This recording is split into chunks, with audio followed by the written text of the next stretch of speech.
नमस्कार दोस्तों, मैं सीताराम शर्मा हिंदी एंड संस्कृत क्लासेज में आपका स्वागत है। आज हम हिंदी व्याकरण में समास का टॉपिक प्रारंभ करेंगे, तो चलिए शुरू करते हैं।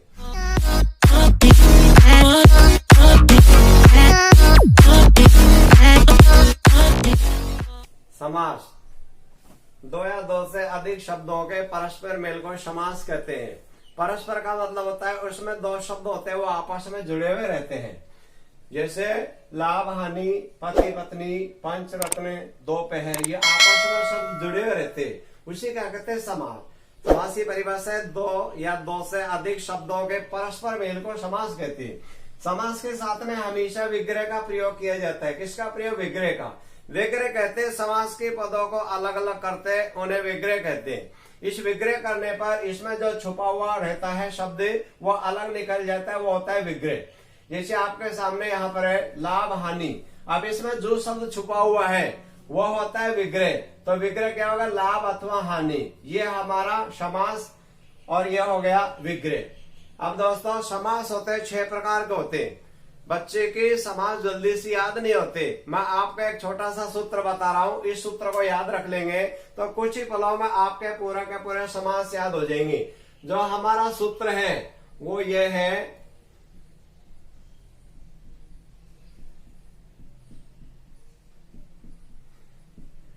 ये हमारा एक वाक्य अब कह तो दे दे, अब कह तो दे दे, ये हमारे 6 शब्द है। तो ये पूरे को पूरे 6 समास हो जाते। ऐसे अव्ययभाव समास, वैसे बहुब्री, कैसे कर्मधारय, तैसे तत्पुरुष, देशे द्विगु और दैसे द्वंद्व, हमारे पूरे को पूरे 6 समास हो जाते हैं। परंतु दोस्तों इस सूत्र को आपको हर एक जगह नहीं कहना है, नहीं, ये वाला जो सूत्र है वो इसी के माध्यम से याद हो जाते हैं। अब हमारे समास 6 प्रकार हो गए। मैं आपको 4 पंक्तियां और बता रहा हूं, अगर आपने इन पंक्तियों को याद कर लिया तो दोस्तों आपके समास भी बना लोगे और विग्रह भी बना लोगे, तथा विग्रह के माध्यम से समास का नाम भी लिख देंगे। तो उन पंक्तियों को अच्छी तरह से ध्यान दीजिए। द्वंद्व में अथवा और छुपे दिगु में पहला पद संख्या आवत है, बीच में कारक चिन्ह छुपे वहां तत्पुरुष समास कहावत है। उपसर्ग अव्यय से अव्यभाव रहे, कर्मधार में विशेषण उपमा रेवत है। जहाँ तीसरा अर्थ पद प्रधान रहे, वहाँ बहुब्री समास होवत है। अगर दोस्तों इन 4 पंक्तियों को आप लोगों ने याद कर लिया तो आप लोगों को ना तो समास में परेशानी होते और ना विग्रह में। इसी में दोनों के दोनों छुपे हुए। ध्यान दीजिए, द्वंद्व समास की पहचान क्या होती है? विग्रह करने पर हमेशा अथवा तथा और शब्द का प्रयोग किया जाता है। जैसे हमारा यहाँ पर है लाभ हानि, अब ये समास है, इसमें विग्रह करते हैं तो क्या छुपा हुआ है? अथवा और, यानी अथवा का प्रयोग और का प्रयोग दोनों में से कोई शब्द आ सकता है। तो विग्रह किया तब अपने आप ही छुप के जो छुपा हुआ शब्द था अथवा वो आ गया लाभ अथवा हानि। तो ये तो समास हो गया और ये विग्रह हो गया। अगर इसका नामकरण पूछ लिया तो अभी हमको मालूम चल गया भाई ये कौन सा समास है, भाई ये द्वंद्व समास है, क्योंकि इसकी पहचान होगी। अब इसमें आ जाता है पति पत्नी, पति और पत्नी, तो इसका मतलब दोनों का दोनों, ये वाला जो समास है ये कौन सा हो गया? हमारा द्वंद्व समास का हो गया। अब द्विगु में पहला पद क्या होता है? संख्यावाचक होता है। संख्या यानी किसी भी प्रकार की कोई गिनती आ जाती है, यानी इसका विग्रह करते हैं जब हमेशा या तो समूह का प्रयोग किया जाता है या समाहार का प्रयोग किया जाता है। जैसे पंच रत्न, रत्न कितने? 5, तो क्या आ गया? संख्या आ गया। जो पहला पद होता है वो क्या होता है? संख्यावाचक होता है। रत्नों के बारे में बता दे भाई, रत्न कितने? 5 है। अपने आप इसमें अगर पंच रत्नों का समूह। फिर आ गया दो पहर, दो क्या आ गई? इसमें संख्या आ गई, यानी पहला पद क्या है? संख्या 2, और पहर के बारे में बताया गया है तो दो पहर का समाहार। अब ध्यान दीजिए दोस्तों, हमारा जो द्विगु समास होता है इसकी पहचान क्या होती है? हमेशा जो पहला पद होता है वो हमेशा संख्या आती है, और इसमें विग्रह करते जब 2 आते हैं, या तो समूह का प्रयोग कर दीजिए या समाहार का प्रयोग कर दीजिए। समूह का प्रयोग वहां किया जाता है जिन चीजों को एक एक करके आसानी से गिन लेते हैं, वहां हमेशा समूह का प्रयोग किया जाता है। समाहार का प्रयोग वहां किया जाता है जो चीज गिन नहीं सकती, जो चीज एकदम मिश्रण हो जाती, यानी वो मिल जाती है उस समूह में, वो होता है जैसे दोपहर, सुबह और सायंकाल के बीच का समय होता है, वो होता है दोपहर। इसको अपन गिन नहीं सकते, केवल महसूस कर सकते। फिर आ जाता है तो ये वाला समास होगा द्विगु समास। बीच में कारक चिन्ह छुपी, जहां पर कारक के चिन्हों का लोप हो जाता है, छुपने का मतलब लोप हो जाता है, वह कौन सा होता है? तत्पुरुष समास। तत्पुरुष समास हमेशा 6 प्रकार के होते हैं, कर्ता और संबोधन को छोड़ दीजिए। उसके अलावा जो हमारे कारक होते हैं वो 8 प्रकार के होते हैं, परंतु 6 कारकों का प्रयोग इस तत्पुरुष में किया जाता है। जैसे आ जाता है रसोई घर, ये समास है हमारा, इसमें विग्रह करते तो क्या छुपा हुआ है? कारक छुपा हुआ, क्या आ गया? के लिए। यहाँ पर क्या छुपा हुआ है? के लिए। आ गया वनवास, इसमें क्या छुपा हुआ है? कारक का चिन्ह, वन में वास, विग्रह किया जब अपने आप आ जाता है तो ये दोनों के दोनों उदाहरण है। इसका मतलब हमको मालूम चल गया कि कारक के चिन्ह जहां पर भी छुपे हुए रहते हैं वो कौन सा होता है? तत्पुरुष समास। अब परीक्षा में अगर मान लीजिए विग्रह आ जाता है, समास का नाम पूछ लिया जाता है, तो अभी इन सूत्रों के माध्यम से आसानी से नाम कर सकते हैं। फिर हमारा आ जाता है उपसर्ग अव्यय से अव्ययभाव समास। अव्ययभाव समास का होता है पहला वाला पद होगा उपसर्ग। उपसर्ग क्या होता है? शब्द के पहले लगाए जाते हैं, जैसे आ जाता है अउपसर्ग और जीवन मूल शब्द हो गया। तो इसमें दूसरा वाला होता है अव्यय। ये अव्यय क्या होता है? जो आगे वाला शब्द होता है उसी के माध्यम से पहले वाला जो शब्द बनता है उसी कहते हैं हम अव्यय। जैसे हाथ शब्द है, इसी के माध्यम से हाथा बना है, तो इसलिए इसमें तो अव्यय हो गया और इसमें उपसर्ग हो गया। अव्ययभाव समास में या तो उपसर्ग आ जाता है या अव्यय आता है। तो ये दोनों वाले जो उदाहरण है हमारे, वो कौन सी समास के हुए? अव्ययभाव समास के होगी। अब हम ले लेते हैं कर्मधारय समास। कर्मधारय समास में हमेशा या तो विशेषण आता है या उपमा आता है। दोस्तों विशेषण किसे कहते हैं? किसी प्रकार के जो गुण होते हैं वो होता है विशेषण। जैसे काली मिर्च, यहाँ पर मिर्च कैसी है? काली, तो काली तो होगा विशेषण, और मिर्च के बारे में बता दिया गया है, तो ये वाला मालूम चल गया भाई, विशेषण शब्द आ जाता है। दूसरा आता है उपमा। उपमा का अर्थ होता है तुलना, किसी दूसरे से जो तुलना की जाती है उसे कहते हैं उपमा। यहाँ पर देह लता, यहाँ पर यानी शरीर की तुलना किससे करेगी? लता से, तो यानी लता रूपी शरीर। शरीर कैसा है? लता रूपी, लता जैसा। हमेशा कर्मधारय समास में विग्रह करने पर अगर विशेषण वाला शब्द आ जाता है, जहां पर तो विग्रह करने पर जो का प्रयोग किया जाता है, और अगर मान लीजिए उपमा वाला आ जाता है तो सा, से, सी, समान, समय और रूपी, इन शब्दों का प्रयोग किया जाता है। इसका मतलब ये वाला समास कौन सा हो गया हमारा? कर्मधारय समास। अब आ जाता है बहुब्रीहि समास। बहुब्रीहि समास का होता है जहां पर तीसरा अर्थपद प्रदान होता है। पूरे संसार में एक होता है, वहां बहुब्रीहि समास होता है। जैसे लंबोदर, लंबे पेट है जिसका, कौन है? गणेश जी है।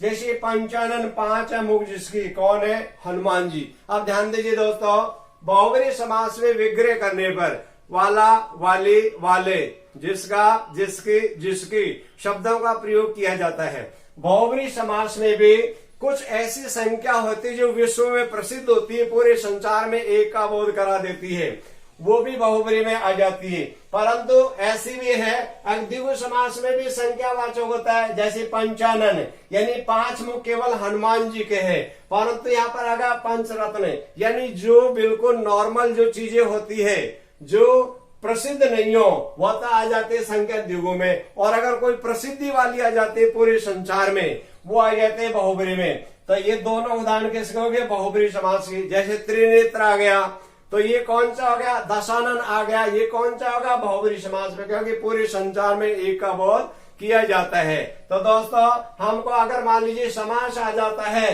तो आप विग्रह भी इन्हीं के माध्यम से कर सकते हैं, जो अभी अभी आपको बताया था। और इस सूत्र के माध्यम से विशेष तैयार रखेंगे, जैसे अब कह तो दे दे, ऐसे अव्ययभाव, वैसे बहुब्रीहि, कैसे कर्मधारय, तैसे तत्पुरुष, जैसे द्विगु और जैसे द्वंद्व। तो इस सूत्र के माध्यम से हमारे 6 समास हो जाते, जो आपके सामने 6 मौजूद है। एक हो गया द्वंद्व, द्विगु हो गया, तत्पुरुष हो गया, अव्ययभाव हो गया, कर्मधारय हो गया और बहुब्रीहि समास हो गया। तो समास से विग्रह और विग्रह से समास इस प्रकार से कर लेंगे। दोस्तों आजकल प्रतियोगी परीक्षाओं में इस प्रकार प्रश्न ज्यादा पूछे जाते हैं, कभी कौन से समास में कौन सा पद प्रधान होता है। तो मैं आपको एक छोटा सा ट्रिक्स बता रहा हूं, उसके माध्यम से बहुत, जैसे अपन किसी से पूछ लेते भाई साहब क्या दिक्कत है, पूछ लेते हैं ना, तो देखो दिशे हो गया यानी द्विगु समा, तो इसका नामकरण कर दीजिए, जैसे दिशे तो हो गया द्विगु, और इसके बाद में हो जाता है कैसे हो गया कर्मधारय समास, कैसे कौन सा हो गया, यह हो गया कर्मधारय समास। इसके बाद में हमारा आ जाता है तय, तय से हो गया तत्पुरुष समास, तय से कौन सा हो गया यानी तत्पुरुष समास हो गया हमारा, ये वाला तत्पुरुष समास, तो अपन ने लिख दिया तत्पुरुष समास, तत्पुरुष समास। अब ध्यान दीजिए, यानी द्वितीय होता है दूसरा, तो यानी हमको ये ध्यान देना है, ये हमारे तीनों जो समास होता है उसमें हमेशा द्वितीय पद प्रधान होता है। कौन सा पद प्रधान होता है, द्वितीय पद और प्रधान होता है, प्रधान होता है। अब हमारे बचे कितने, तीन, तीन का तो होगा द्वितीय द्विगु हो गया, कैसे कर्मधारय हो गया, तैसे तत्पुरुष हो गया। अब बचे हमारे तीन, जो पहला वाला है यानी द्वंद्व समास है, उसमें कौन सा पद प्रधान होता है, दोनों पद, द्वंद्व समास में दोनों पद हो गए। इसके बावजूद जो हमारा अव्ययभाव समास होता है उसमें हमेशा प्रथम पद प्रधान होता है, और हमारा बच गया बहुब्रीहि समास। बहुब्रीहि समास में लिखा हुआ है अगर इसमें अन्य तीसरा पद प्रधान होता है वो बहुब्रीहि समास होता है। तो वर्तमान काल में आधुनिक इसमें ऐसे पूछा जाता है। दोस्तों आपको पहले सूत्र में बता दिया समास 6 प्रकार के होते हैं, अब कह तो दे दे ऐसे अव्ययभाव समास, तो पहला वाला समास है अव्ययभाव समास। इसी सूत्र के आधार पर सारे के सारे समास समझेंगे।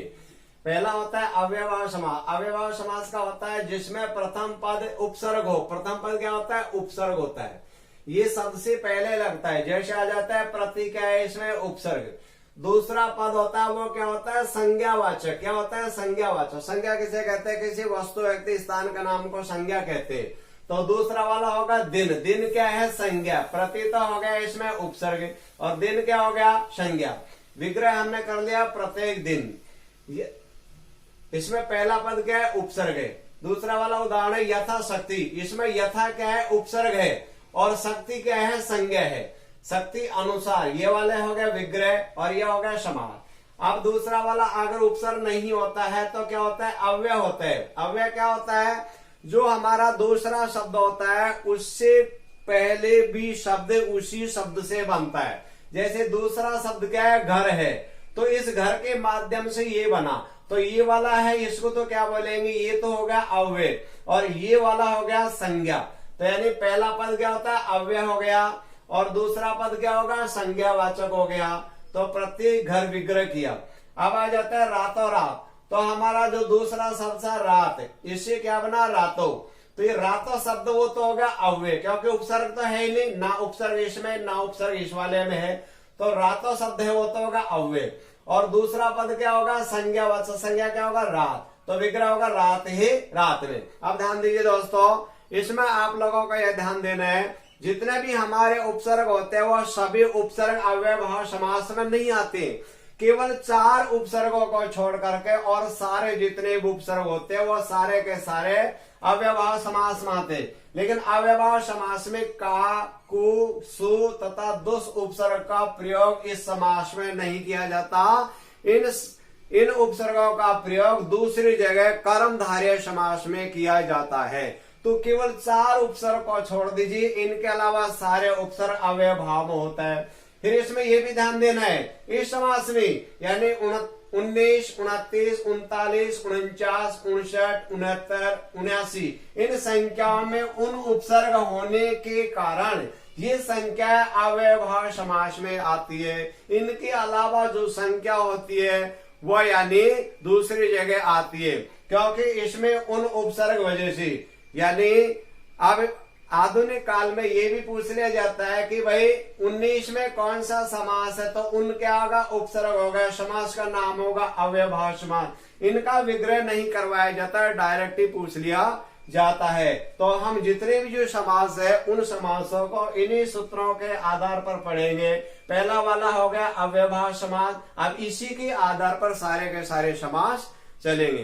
दोस्तों आपको यह वीडियो अच्छी लगी हो तो इस वीडियो को लाइक करें तथा हमारे इस चैनल को सब्सक्राइब करें तथा इस टॉपिक में आपको किसी भी प्रकार की कोई प्रॉब्लम हो तो आप हमें कमेंट करके अवश्य बताएं।